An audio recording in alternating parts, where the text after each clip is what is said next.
Hey everybody, this is Charlie, and a little precursor to the episode today. This was recorded just before the 76ers and Celtics trade to get that number one pick for the Sixers. So, the order still stands for the mock draft, but just figured we would let you guys know that. Enjoy the show.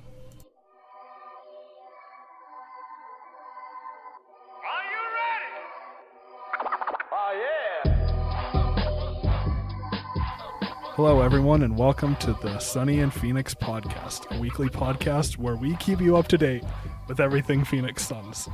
I'm Mitch Krmpotich, and today I'm joined by David McGraw. David, what do you think of my Chuck impression? Your Chuck impression is really good. I will say that you will have to get to your O's a little bit and see how you work there. But in my opinion, exactly. It was hard to get through that without laughing, but I'm just realizing now that it's like, what are we, episode 74 here? We've heard the same thing for 74 episodes.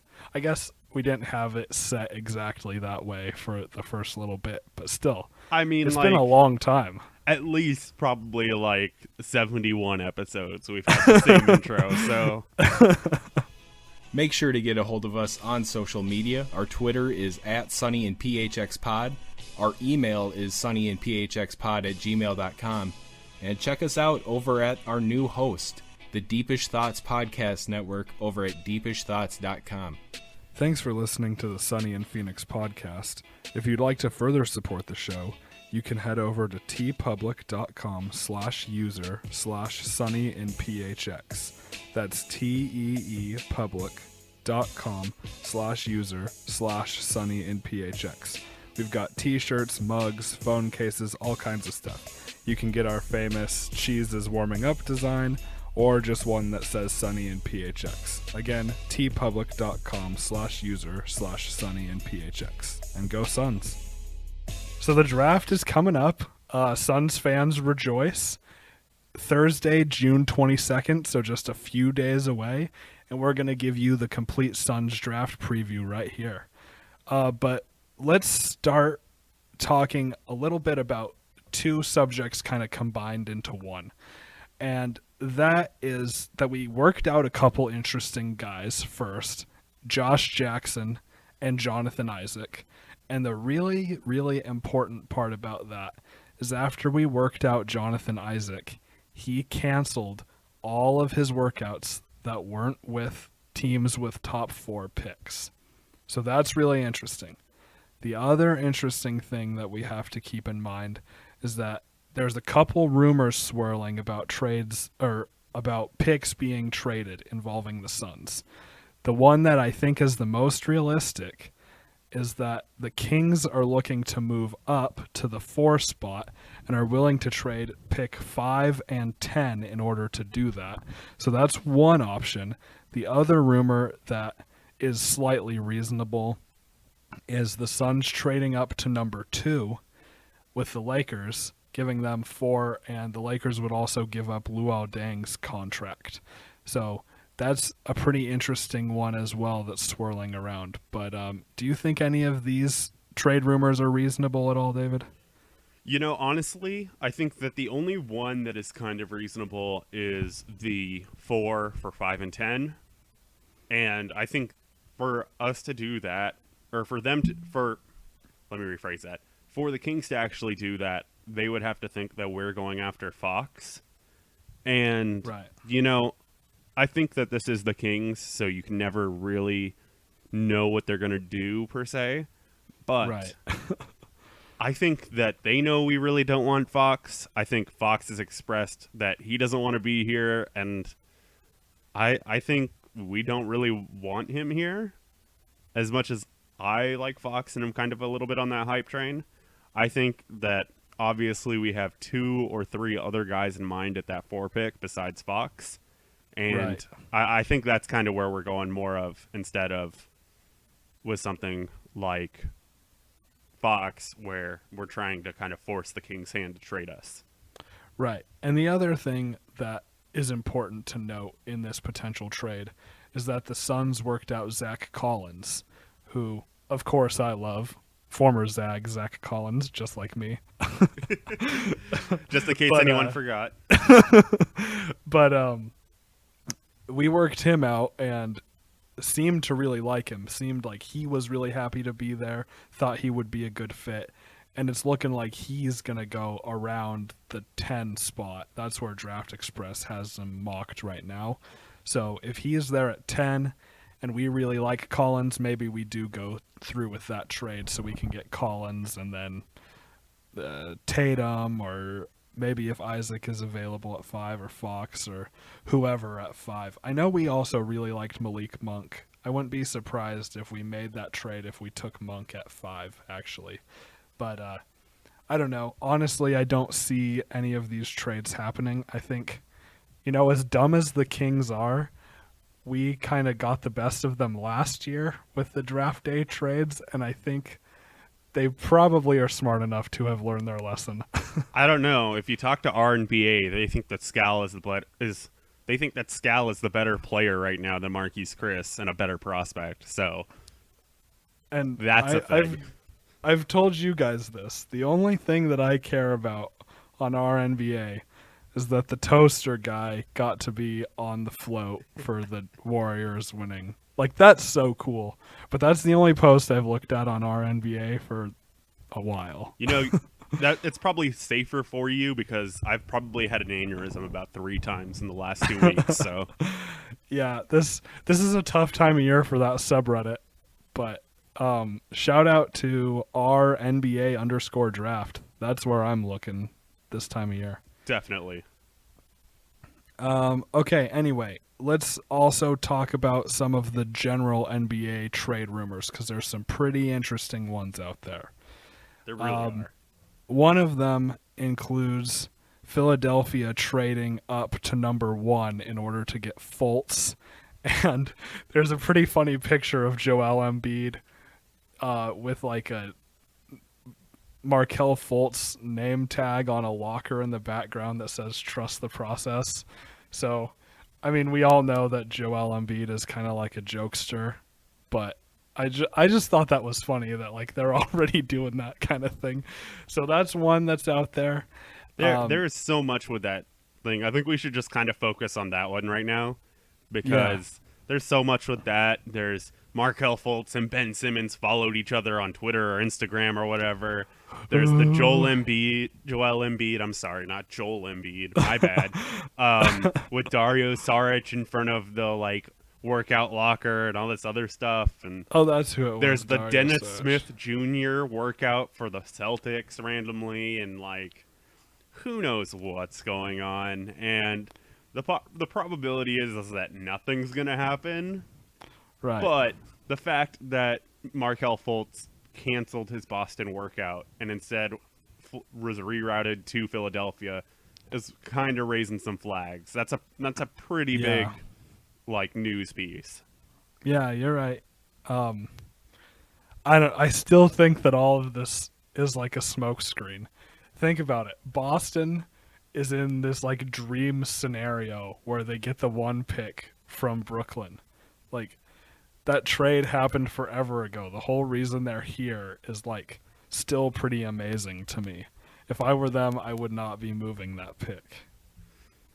Yeah, I don't know. And then there is the talk about the Lakers trying to move up for that pick, and what would the Lakers even have to offer? Who knows? I think the only thing they actually have is the number 2 pick in Julius Randle. And I mean, to be fair, Boston does have a pretty reasonable reason if they think that they want to max Isaiah Thomas next summer, but or max Isaiah Thomas or not want to give up Avery Bradley, whichever one of those. And maybe they just don't want Fultz or they want to get more draft picks, but you can only have so many draft picks before you need a guy like Fultz. It would be like last year, the 76ers trading Ben Simmons pick for the ability to possibly draft like number 6 this year, as well as like number 8 next year. Like, you don't do that. You are going for that guy. If the Timberwolves would have traded the pick that got them Cat, people would have flipped out. because that kind of stuff doesn't happen. And sure, Boston is a playoff team, and they like athletic wings, which is why they got Jaylen Brown last year when they already had Jay Crowder. But they like those kind of guys, so it makes sense. But it's a clear, I think it's an absolutely clear downgrade from getting Fultz to getting 2 picks maybe and Josh Jackson. Yeah, I agree with that.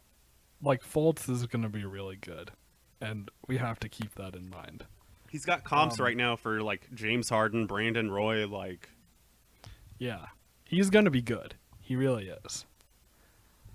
It's that Ben Simmons effect a little bit, where his team doesn't make the NCAA tournament, and so people are not so sure about him. But Ben Simmons still went number 1 overall. Right. It's these guys are still really good. Just because they're the only really good player on their team doesn't make them less good. Yeah, no, and I don't know, if they do this for some reason, I think that a lot of Boston fans are going to be really mad, because I think it's pretty much the consensus in that fan base that they want Fultz, and that Isaiah Thomas is great and they love him, but I think they're sure, just like most other people are, that you can't win a championship with Isaiah Thomas as your best player. Right. Yeah. Okay, so now let's talk about one more.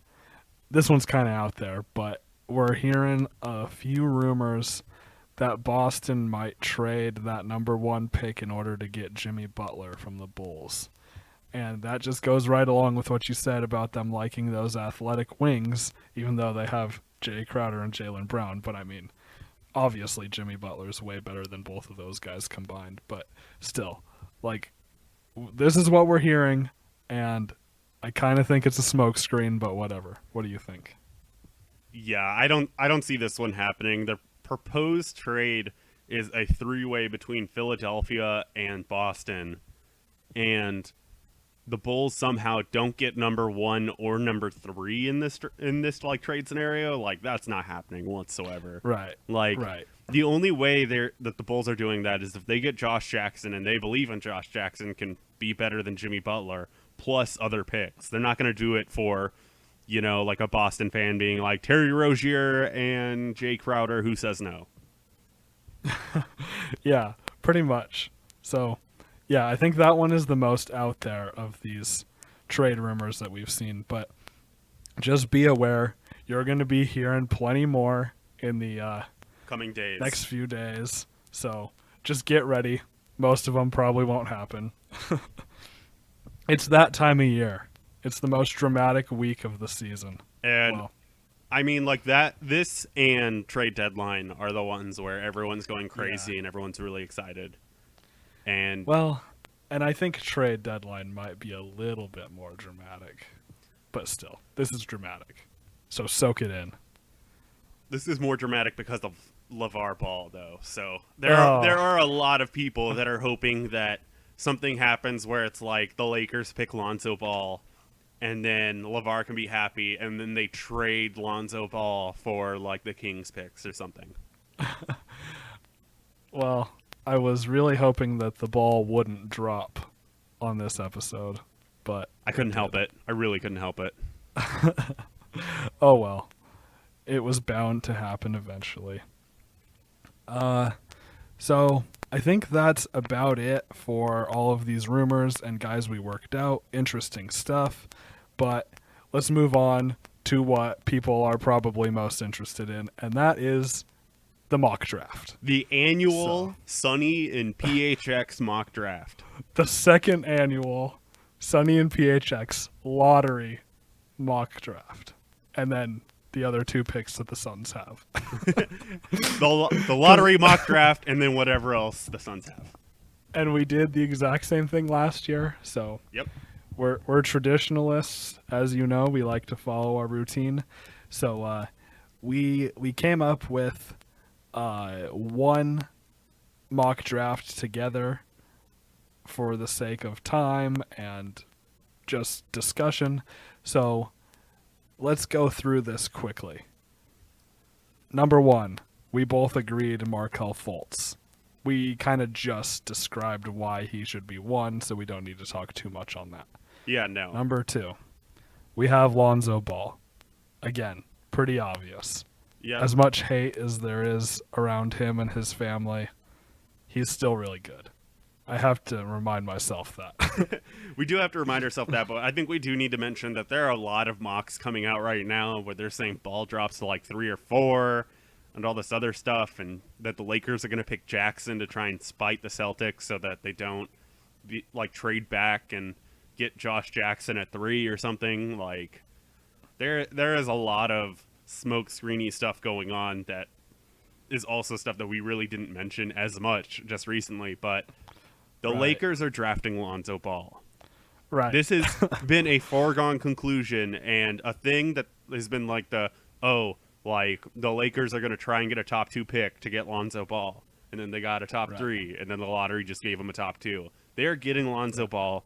Do not believe any of the smokescreen. Don't believe any of the rumors. They are getting Lonzo Ball, and they are pairing him up with Brandon Ingram and D'Angelo Russell, and that will be an interesting young core to watch. Yes, I completely agree. And by interesting, I mean I hope they fail. But still. This is the Suns podcast, after all. I didn't say, I'm excited to see it or any of No, this other I stuff. know. All I said was it'd be interesting. I wasn't even trying to go there. You're but trying if to you wanna throw take it there, we biases. can. You're trying to throw biases here, Mitch. As arguably the most biased member of the show, I wasn't trying to throw any biases. I believe you. I believe you this time. So I won't take it to heart. Okay, good. So next, at number 3, to Philadelphia, we have Josh Jackson. Again, this one was pretty unanimous. The first 3 and the last 3 were pretty easy for us. Yeah, I think we're the pretty. middle gets harder. I think we're pretty unanimous on this stuff, and I think most people are pretty unanimous on this. I think once it gets to 4, it can be a little bit more interesting, but Josh Jackson is the 3rd best player in this draft. And there's a lot of talk about Fox and Monk possibly jumping up there or someone else, but when you are in this situation, you draft the best player available. And Josh Jackson will be able to help that Philadelphia core.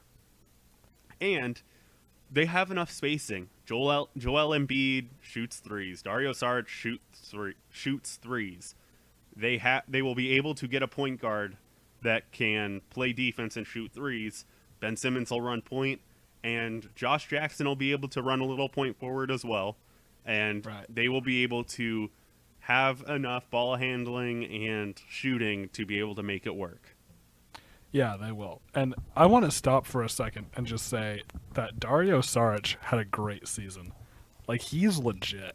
I really like that guy. Yeah, he had a great season once Joel Embiid went down, and they didn't really have anything else to do but throw it to him. Right, but I still think he's going to be legit. We'll see. I mean, I think he'll be good. He'll be fine. I don't think he's going to be a star or anything. Yeah, but he'll do a lot for the Sixers, I think. I think he is a perfect role player to start for the Sixers. I will say that. Okay. Yeah. Okay, so next up at number 4. This is where things got interesting. And we had kind of a tough time deciding on who to go with here. But just because of the news that broke that said Jonathan Isaac canceled all of his workouts that weren't with top 4 teams after working out with the Suns, we had him going to the Phoenix Suns. So with the 4th pick in the 2017 NBA draft, the Phoenix Suns select Jonathan Isaac from Florida State University. I think this one's... And I'd be okay with that. Yeah, I think this one's a little bit more interesting of where we could go. There's talk of Fox, there's talk of Monk, there's talk of Tatum. But, I think that the Suns are very interested in kind of positionless guys, kind of ways for us to be athletic and be able to switch a bunch and all these other things. And we talked about it on the podcast about the possibility of a 3-person rotation and starting all three at the same time of Marquise Chris, Dragonbender, and Jonathan Isaac, and the ability for everyone to kind of pass, everyone to kind of be able to space, some shot blocking ability, some defensive ability. Like we've talked about it on the pod, and even though it is kind of like the deciding factor for us was the Jonathan Isaac news, I think that this is something we could really do. Tatum is kind of we already kind of have him, and his name is TJ Warren. Just smaller. Yeah, like TJ Warren, a little smaller, but we want TJ to do the same things. And right. I think we still have a lot of faith in TJ. And for those reasons alone, well, I think that gives Isaac the edge over Tatum. Right. I agree with that. And I'm really interested to see where TJ is going to fit into what we're doing, because it's looking like we're going to draft. I mean, unless we draft Fox. Like, even if we draft Monk or Tatum or Isaac, like any of those guys, it's like, what is TJ's role going to be? And I think what's going to have to happen is he's going to have to carve out his own role a little bit. But we already know he can do that. That's kind of what he's done for his whole career. So I'm not too worried about it. Yeah, TJ is a guy that doesn't get his number called, but will go out there and make plays and get his numbers and work. And I think that's what we're going to ask him to continue to do. And I think that he, in the first couple games of the season before the head injury and towards the end of the season, kind of solidified his role a little bit. And I think we're confident in him, and not just the podcast. I mean, the actual front office. Right. Yeah, I think that's definitely true. So, moving on from our pick at number 5, that's where we have De'Aaron Fox going. And this is interesting because Sacramento does really want this guy. And Fox has been pretty vocal that he doesn't want to play in Phoenix. I think the only reason that we're doing anything about this guy is just to try to get the Kings to trade up. But I think that's why you're hearing that rumor. I really don't think it's going to happen. But I think Fox would be a good fit in Sacramento. Yeah, I think that with the smoke screens and all these other stuff about Fox possibly going 4, I legitimately think it is to try and get the Kings to trade up. But I think what's more telling is Fox doesn't want to come here, because I think that the front office is still saying, like, look, if we drafted a point guard, you would have to first earn your role because Tyler Ulis did that. Right. And 2, like, you'd probably be playing some shooting guard. You'd probably be playing. You would have to earn those minutes. And, like, I think Fox wants to come in and start right away. And I don't think the Suns are willing to let that happen and still have Bledsoe and Ulis penciled in as the starter and bench guy. Right. And we have to keep reminding ourselves that Eric Bledsoe had the best year of his career last year. I really don't think he's going anywhere. So I see where Fox is coming from. But another Kentucky guard, that would be an interesting fit. Can't ignore that. True. And, you know, it'd be an interesting fit, but I think that what's going to be more interesting is in Sacramento trying to see Buddy Hield and Fox kind of mesh together and see how that works out. Yeah, definitely. So now we've got the number 6 pick, and we said it would be Malik Monk. So Malik Monk going to the Magic. I mean, the Magic need anyone they can get. And Monk is one of those guys that has been rising on draft boards. The Suns really like him. Even if we drafted him at 4, even though that's not what we predicted, I wouldn't be shocked if we did that, just because I know we really liked him from his workout. But he's going to be good. I really do think he'll be a good player. You know, I'm still kind of torn on Monk, but I had a real hard time, honestly, not putting Tatum at number 6. But in the end, I really think the Magic need a lot more help at guard than they do at forward. And that's kind of where my decision-making came here when we were talking about this. And, you know, Monk has the potential to be good, but he also could turn into a guy can only score. And scoring's good. Right. Scoring's half of basketball. But, you kind of have to be able to facilitate really well. And I think that Monk's going to have a tough time because I think whatever team he goes to is going to want him to play point guard. But if he goes to the Magic, and you've already got Elfrid Payton who can't shoot to save his life, putting Monk next to him could work out. I legitimately think that Elfrid Payton goes to the bench and he shares the backcourt with Fournier.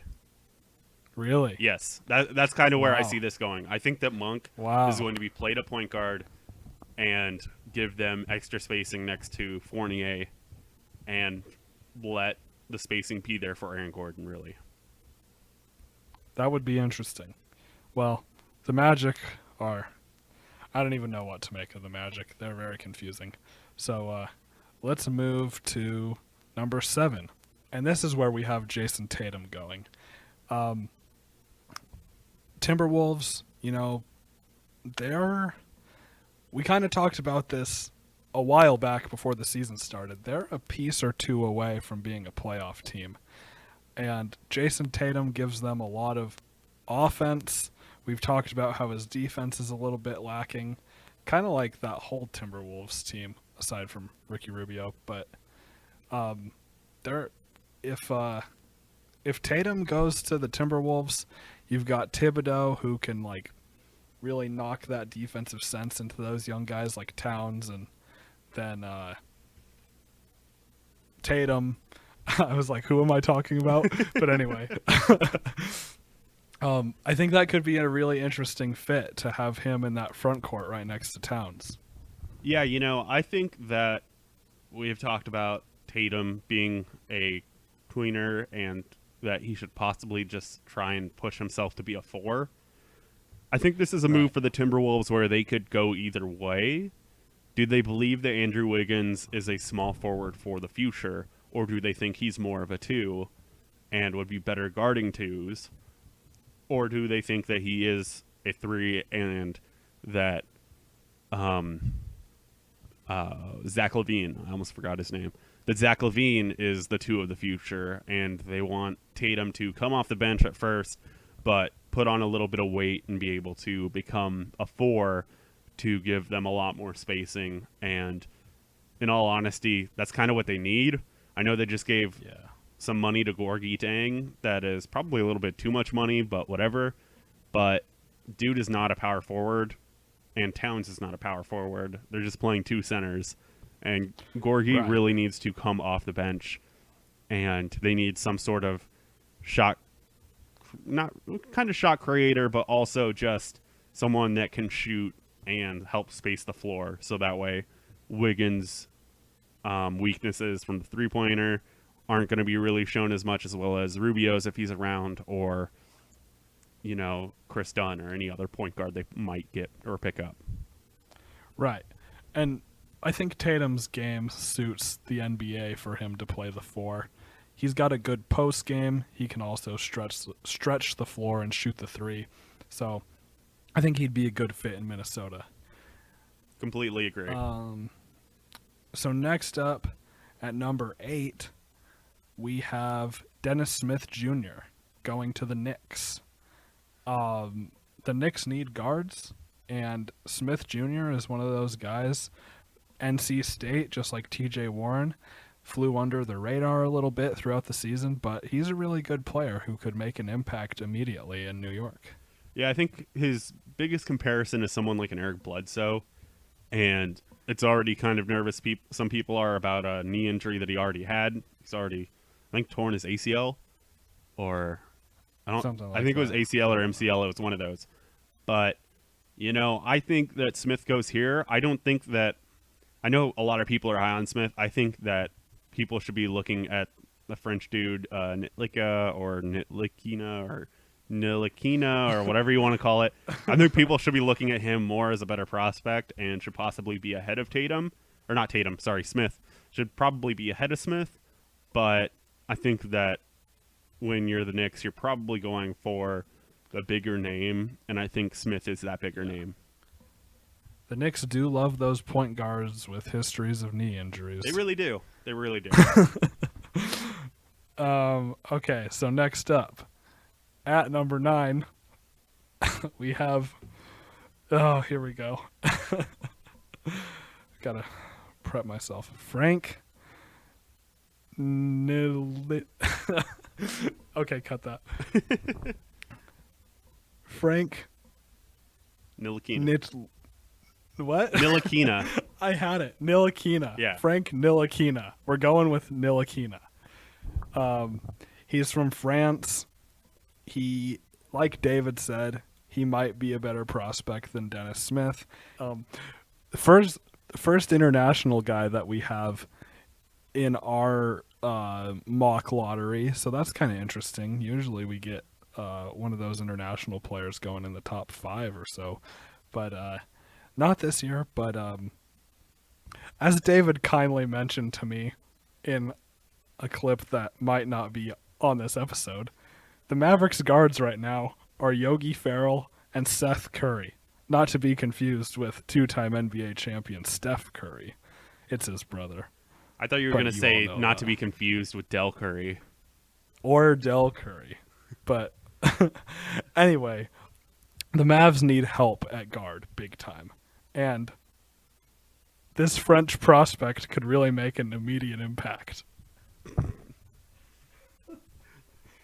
Yeah, so I think that Smith Jr. or Ntilikina right here are what the Mavs are really hoping for. I think a lot of people kind of want them to pick Markkanen because they're like, oh, he could be the next Dirk. And Right. I've kind of fallen off that comp, and the comparison I kind of look at more is Markkanen and the more possibilities, someone like a Ryan Anderson, which isn't bad, but I think you go with the guy with the more upside. And Right. this Frank dude has really awesome measurables that have come out.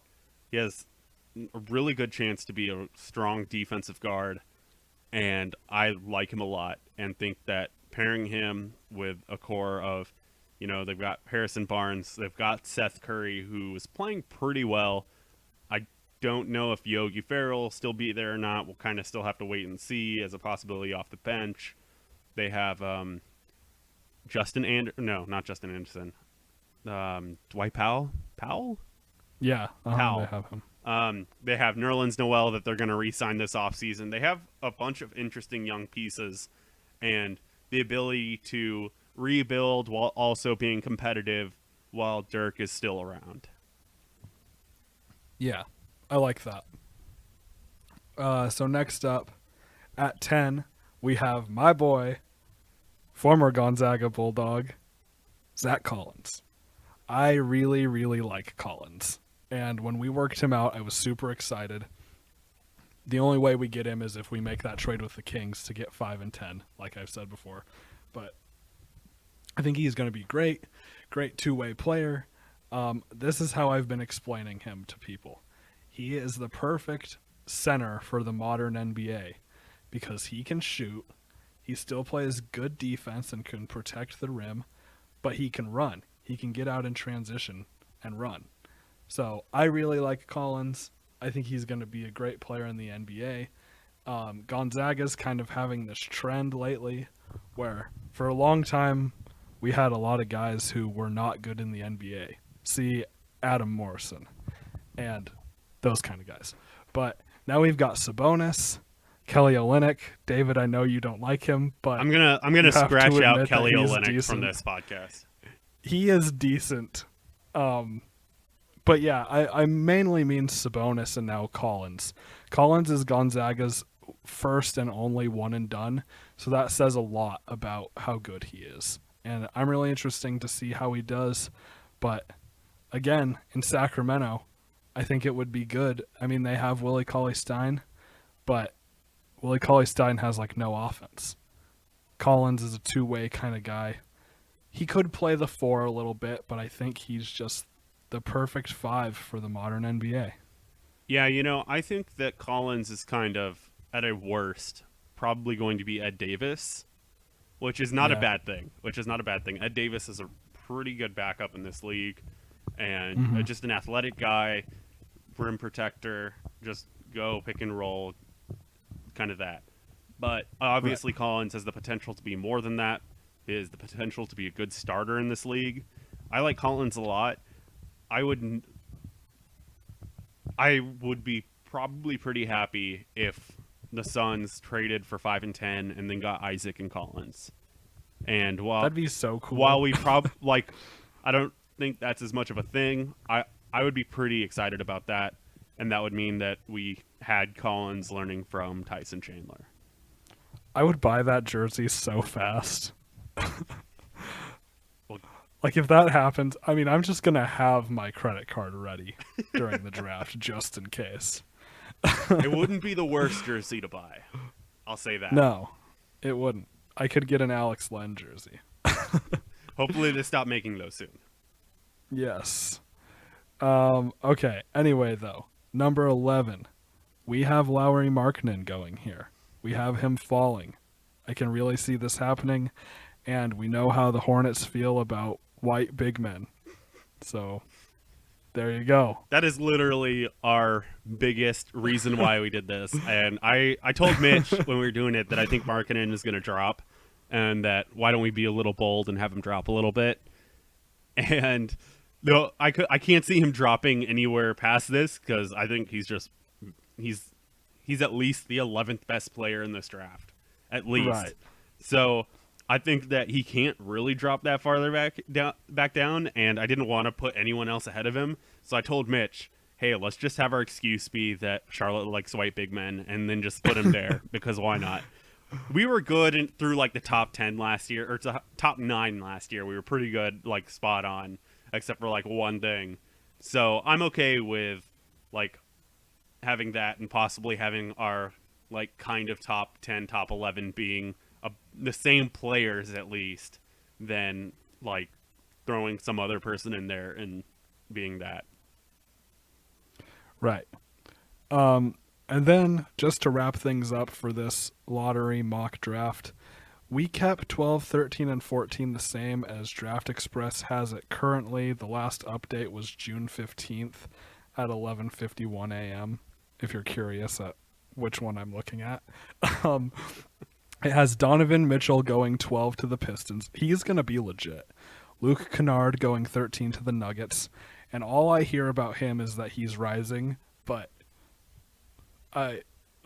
Duke players, aside from Tatum, like I think Tatum will be good. And then you've got Kyrie. But for the most part, and Grant Hill. But whatever. I mean, JJ Redick has gotten better every year in the league. Redick. Okay, fine. My argument just goes out the window. I just don't like Duke, okay? That's fair. That's 100% fair. And, like, let's just, 14 is John Collins. It's the same as Draft Express that they did on the 15th. Kennard, I could definitely see jumping to kind of like 12, but I think Mitchell is going to be probably pretty good, and I wouldn't be surprised if Markkanen fell to maybe 12 and Mitchell jumped to Charlotte, because they really don't need another big man. They kind of are good there, but I think Markkanen's just better than Mitchell and has more potential. I think Mitchell's going to be good, but I could see kind of Mitchell and then Markkanen. Kennard, I think, is probably I don't think he can get any higher up than 13, because if someone does, then someone's making a bad not a bad mistake, but someone's messing up. Right. Yep, I agree with you there. So now we're going to do the same thing we did last year and talk about the potential players that we could pick with our other 2 picks in this draft. We have the 32nd pick, which, like last year, could be one of those guys who's essentially a first-round pick. So that's cool. I love picking in that range. And then we have 54. And there's a couple guys at 54 that I do like. So let's get started at 32. There's a few guys around here that we've worked out, including Kyle Kuzma from Utah, Matthias Lesort, however you say it, and Jordan Bell from Oregon. Draft Express has us mocked taking Tony Bradley, the freshman center from UNC, which I can totally see. So any of those guys would be really cool, and I think that we've just been planning for these couple picks, and I say this every year, but I really trust the Suns draft process because we've made some really great decisions, especially in this range, over the past couple years. Yeah, we've made a good decision. I won't say the year before. Well, I mean, I guess we got John Lure, but that was really just get him for a year and see what happens. Yeah, that's true. But getting Tyler Ulis last year kind of boosted our confidence a bit, and there is the potential that a first-round guy drops and a couple of first-round guys drop, and we can get him here. I think that if we do something like we get 5 and 10, then it's a possibility we don't have this pick. Right. Whereas there's also a possibility that anything that we say right now could be thrown out the window, especially if we end up drafting at 5 and 10, something like Isaac and Collins, then we really don't need a big here. But Right. if we're just getting Isaac or just getting Fox or anything like that, then we're definitely going to need some sort of big. And that's why I kind of am leaning towards either Bradley or Bell. I know I kind of said last week that I don't think Bell would be able to carve out a role, but I really want him to and would really love for him to get some sort of backup center minutes and maybe carve out that role on the Suns, because I'm just a big fan of Bell. I think he's athletic. I think he has the potential to be a good bench shot blocker. So that's kind of where I'm leaning right now. Right. Yeah, I'd be cool with pretty much any of those guys. And then we've got 54. There's a few guys that we also worked out here. Wesley Owundu is one of them. And then two guys that I like are Jaron Blossom Game from Clemson. That's a great name, first off. And Dwayne Bacon, also a great name, from Florida State. Blossom Game is like a 3/4. He's 6'7". Kind of like what we're talking about with Tatum, can kind of play either spot. Bacon is more of just a straight up small forward, 6'5", but he's got a 6'10" wingspan. And then Owundu is a shooting guard, but he's 6'7". So he'd be like a backup shooting guard for us, and that might make it easier to move Brandon Knight. Well, I mean, it's already hard just because of the contract, but whatever.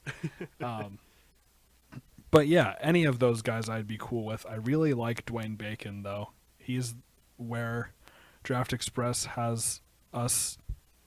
Draft Express has us mocked, taking him at 54, and I'd be fine with that. But any of those guys, there's a little bit of talent at the end of this draft, including my boy, former Gonzaga Bulldog Nigel Williams-Goss. So he's mocked to go 58 to the Knicks right now, but 54, only 4 picks away. With 54, really 32 or 54, I think we really need to pick up a wing, especially with kind of how we're saying that we should pick Isaac. And I think 54 here, getting some sort of other wing wouldn't be a bad idea. That's kind of why I'm kind of leaning that we should probably go for Owundu. But, Bacon wouldn't be that bad of an idea either. But I think those guys are also kind of leaning more towards 4. And that's all. If we are looking at like a Bacon or a Blossom Game, it could also mean that we are looking towards someone like Jawan Evans at the 32 pick. Yeah, that's true. That's true. A lot of, obviously, the 54 pick will depend on that. Yeah, and 32. I mean, 54 pick could also just be a D-leaguer that doesn't get roster minutes. Right. We're trying to think more of, depth here and things like that, not necessarily this person has a shot at being, a starter or anything like that. We're looking for, someone to kind of just give us depth, maybe be able to use one of these guys to help unload Brandon Knight, because I think we're still trying to do that and kind of just trying to go there. Yep. I agree with you. But I think that will just about do it, unless you have anything else. I mean, since last we did have the Warriors-Cavs last game. Oh, yeah. And I don't really think there's anything to talk about there. I think we were all pretty spot on saying that we felt that the Warriors were going to win. There's a bunch of banter now between Draymond and LeBron going back and forth about how LeBron said that he has never been on a super team, and all this nonsense that really just so dumb. Really just got me. It was part of one of those aneurysms, but there's been a lot. Yeah. There's been a lot of talk and friendly back and forth going on, and also LeBron saying that the only people that could beat him in the post are Shaq and Jesus. Oh yeah, I saw that. Which there have been a lot of guys that have scored on LeBron in the post, so maybe I know he's trying to be like funny or whatever, but like maybe he should have thought about. Anyways, there's a lot of stuff we could technically talk about, but this is draft. This is what we care about. This is what we've cared about since the playoffs have happened. We've just been waiting for this to happen, and hurry up and come. This is what Suns fans live for, unfortunately. Right now, for at least probably another year. Yeah, pretty much. But, yeah, I think that'll do it. So let's wrap things up the way we always do, with David's Comic Book Corner and My Metal Minute. So, David, take it away. Yeah, there's been some stuff that I've been reading. I know, shocker. I read a book called Superman Sacrifice. It's by a couple different writers. It's really like a couple different issues thrown across some different stuff, and it's just kind of one short little story. It was right before New 52 happened. It's written predominantly by Greg Rucka, or at least he's the first name kind of build, and there's at least 2 issues of his in there. And it's kind of this idea of what if Superman got brainwashed and like what would happen. And it's also kind of a backup, or supporting characters mainly being in the story are Batman and Wonder Woman, and kind of the friendship there as kind of a crux. So it's pretty interesting, and I thought it was like I really thought it was interesting, I guess is what I'll say. It's not as bad as I thought it was going to be. It's not necessarily like a super good story, but it's really interesting and has an interesting concept with emotions and stuff, I guess. So I'll just throw that out there. There's not much else that I've read this week, so I'll go with Superman Sacrifice by Greg Rucka and a bunch of other people. All right. Very cool. What I'm going to plug this week is the new Thy Art Is Murder single, Slaves Beyond Death. Came out on June 16th, and it's super heavy. Thy Art Is Murder is like the top of the deathcore world right now, but this single is a lot more straight up death metal than a lot of their other stuff, which I'm super into. I think it's great. The song has been receiving some criticism from fans, but I'm just like, what the heck? It's a single. You know this album is going to be amazing, and this song is great just because it's fast and doesn't have much melody. It's death metal. What do you expect? So, yeah, check that out. Super heavy. I'm really excited for that new album. It's supposed to come out in August, and I can't wait. All right. Is this where we predict what Chuck would plug? Well, maybe his AC. I know it's been really hot down there. Oh my gosh, it has been. I was trying to think of what he's talked to us about, and I don't know. I don't think Game of Thrones has had anything new. I wouldn't know, but I'm pretty sure that's not a thing. You know what he's gonna plug is Game of Zones. No, he's not. Because that's hilarious. No, he's not. That stuff is funny. That stuff's awful. You don't like it? I think it's funny. I don't like it at all. The Mike D'Antoni one was really funny. I think it's so dumb. You have to admit. I just sometimes I hate being a basketball fan. The D'Antoni one was really good. I agree to disagree. Oh my gosh. Okay, fine. Wow. Chuck's not even here, and he's dividing the podcast. He's tearing us apart. Yep. All right, well, on that note, we're going to go. So thanks for tuning in. Catch up with us next week, where we will be reviewing all the results of the draft. I know that we can't wait to watch this, and we'll all enjoy it. I'm sure we'll be tweeting a little bit, so make sure to follow us there. And as always, go Suns.